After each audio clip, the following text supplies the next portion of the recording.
Nesta manhã, a maioria dos deputados da Venezuela foi impedida com violência de entrar no prédio da Assembleia Nacional, onde realizariam as eleições para a presidência do parlamento. Sem quórum e sem uma eleição, os deputados da minoria leal ao ditador Nicolás Maduro declararam a eleição do deputado Luiz Parra para a presidência da Assembleia Nacional da Venezuela. A comunidade internacional reagiu rapidamente, apontando a ilegitimidade dessa eleição. O secretário-geral da Organização dos Estados Americanos, Luiz Almagro, afirmou: "Condenamos os sucessivos atos de violência contra a Assembleia Nacional da Venezuela e repudiamos qualquer ação de usurpação realizada contrária à legitimidade constitucional e às maiorias da Assembleia Nacional." O presidente do Equador, Lenín Moreno, afirmou: "O atropelo de hoje contra Juan Guaidó é uma nova amostra do autoritarismo do regime de Maduro. Afasta ainda mais a Venezuela do caminho democrático que o mundo inteiro lhe deseja. Nossa solidariedade às forças democráticas do país irmão." O secretário assistente em exercício para o hemisfério ocidental dos Estados Unidos, Michael Kozak, afirmou: "Juan Guaidó permanece o presidente interino da Venezuela segundo sua Constituição. A sessão fraudada da Assembleia Nacional dessa manhã não teve quórum legal. Não houve voto. As ações desesperadas do regime Maduro, impedindo ilegalmente e pela força Juan Guaidó e a maioria dos deputados da Assembleia Nacional de entrar no prédio, torna a votação, entre aspas, desta manhã, sem quórum e sem seguir padrões constitucionais mínimos, uma farsa." O ministro das Relações Exteriores do Brasil, Ernesto Araújo, afirmou: "Em Caracas, hoje, Maduro tenta impedir à força votação legítima na Assembleia Nacional e reeleição de Juan Guaidó para a presidência da Assembleia Nacional e do governo interino, crucial para a redemocratização do país. O Brasil não reconhecerá qualquer resultado dessa violência e afronta a democracia." O governo da Bolívia emitiu um comunicado em que afirma: "O governo da Bolívia rechaça categoricamente a manipulação e intervenção de Nicolás Maduro nas decisões da Assembleia Nacional contra a democratização plena da Venezuela. A Bolívia reitera seu apoio a Juan Guaidó e adverte a comunidade internacional sobre o perigo da perda irremediável da democracia e do Estado de Direito na República Irmã da Venezuela."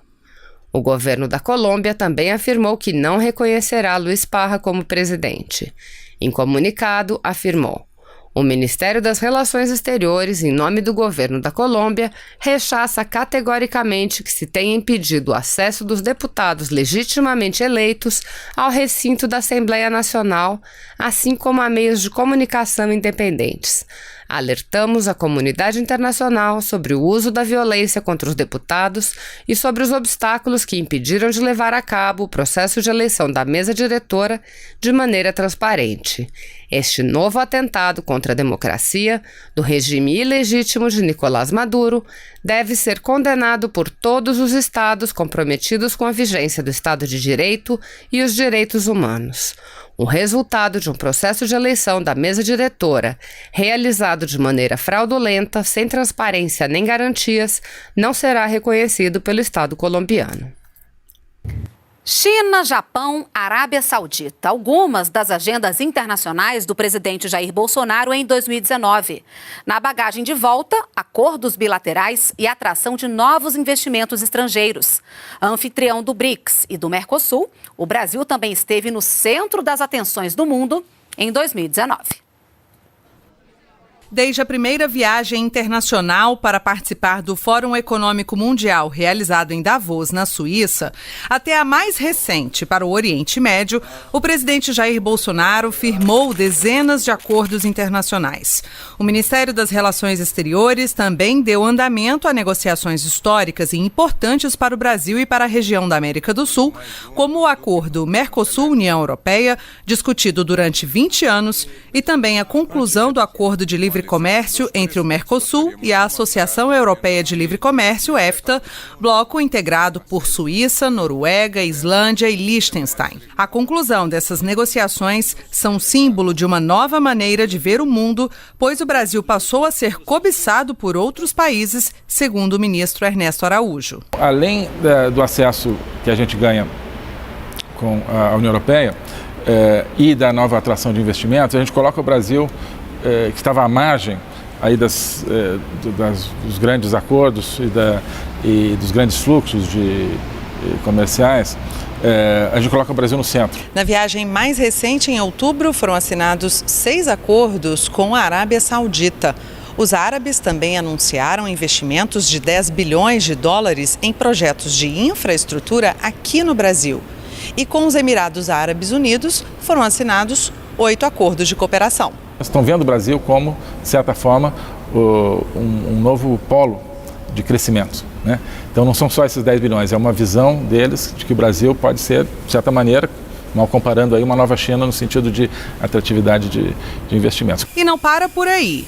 Chile, Israel, Estados Unidos, Japão e Ásia foram o foco do governo brasileiro em 2019. O ministro das Relações Exteriores falou sobre o restabelecimento de uma relação de confiança, especialmente com os Estados Unidos e com Israel, além da abertura de novos mercados. O Brasil também foi sede de eventos de relevância internacional e que promoveram encontros bilaterais e mais acordos. A cúpula do BRICS, formado por Brasil, Rússia, Índia, China e África do Sul, rendeu acordos de cooperação e o estabelecimento de parcerias nas áreas de inovação, saúde e economia digital.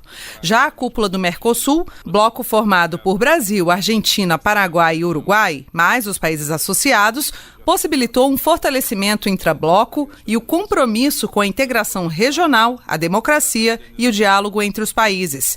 E para 2020, a prioridade é manter essas relações e estreitar laços com países como Índia e África do Sul. Os africanos estão muito entusiasmados com essa nova visão do Brasil, de uma nova interação econômica e cultural, social e de segurança também com os países africanos.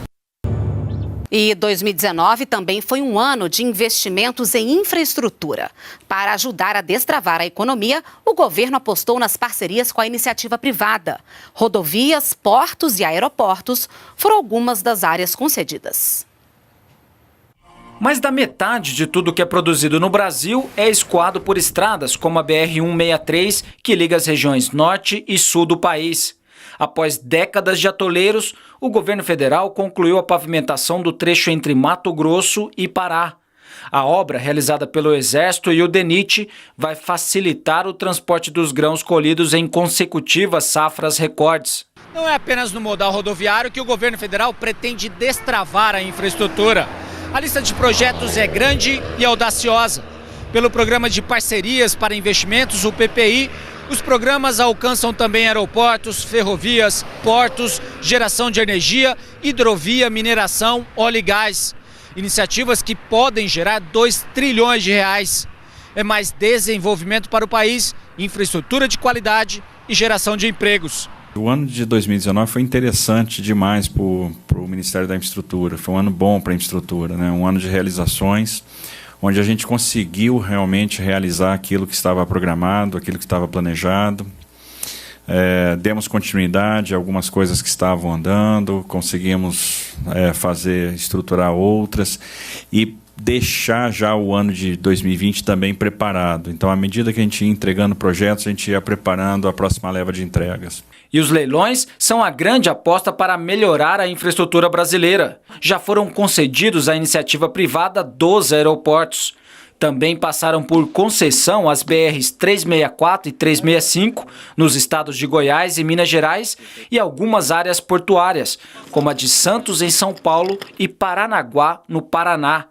Além dos leilões, o governo investiu 1 bilhão e 400 milhões de reais em projetos hídricos, como o de integração do Rio São Francisco, que garante o abastecimento de água para a população do Nordeste. O cronograma está sendo atendido, execução está boa, mais de 582 milhões investidos neste ano, Só em segurança hídrica foi mais de 1,4 bilhão do governo federal. Então essa preocupação do presidente Jair Bolsonaro com a região Nordeste e com a transposição que vai levar riqueza, emprego e desenvolvimento para toda a região.